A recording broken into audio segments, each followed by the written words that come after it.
Hi, I'm Raynor Winn, author of the Salth Path and The Wild Silence. I don't know if you've read the Salth Path, but it begins at a really difficult point in our lives, myself and my husband, a point where we just lost the home where we'd lived in for 20 years, the place that had been our dream home, the place we'd put all our time and effort and money into. And we lost that during the same week as my husband Moth was diagnosed with a neurodegenerative disease that has no treatment and no cure. And we had nowhere to go. We had no home, we had no money, and we decided to just put our rucksacks on our backs and walk the 630 miles of the southwest coast path of England. And that became the story of the Salth Path, the time that we spent living wild on those headlands, just us out in a wild environment, just living in nature for months at a time. And during that time we became so enmeshed in that natural world we were living in that we actually began to see ourselves as part of it, not separate to it, not living alongside the natural world, but really as part of it, part of nature.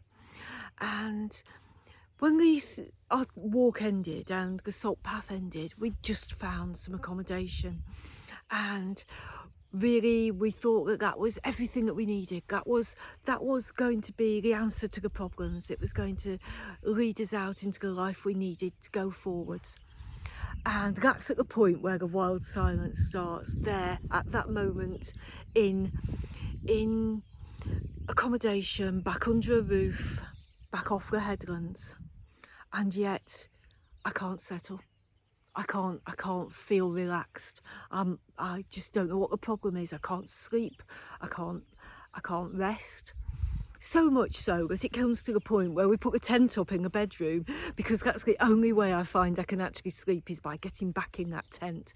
And I think it's in those moments when I'm spending weeks sleeping in a tent in the bedroom that I come to realise where the problem is, where the conflict between the 2 points of my life are falling, where the fact that what I thought I needed, being back under a roof, turns out to not be everything I thought it was, where actually my needs, the needs of both of us, were far bigger than anything that could be provided by a roof.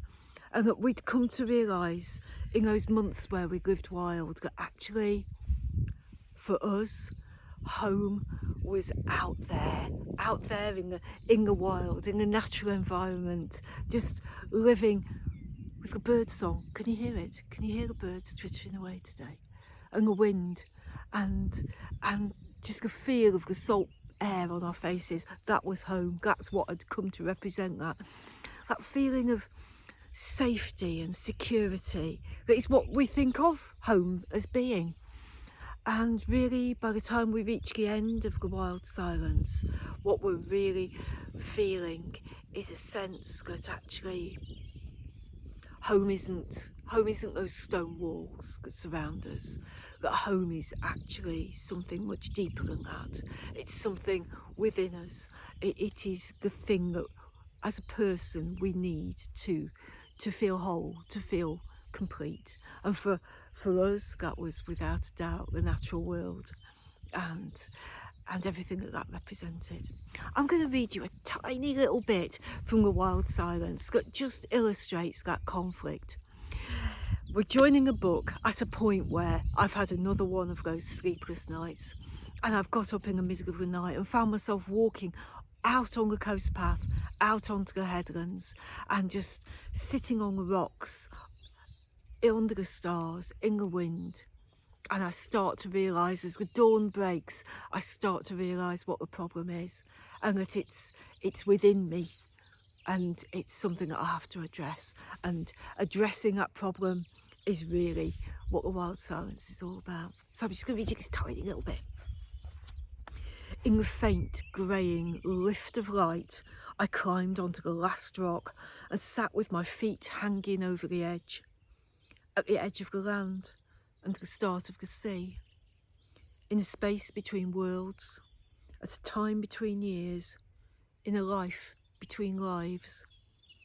I'm lost, but here, at least for a moment, and found. I really hope you enjoy the wild silence, and look forward to speaking to you again in the future, hopefully. Thanks a lot.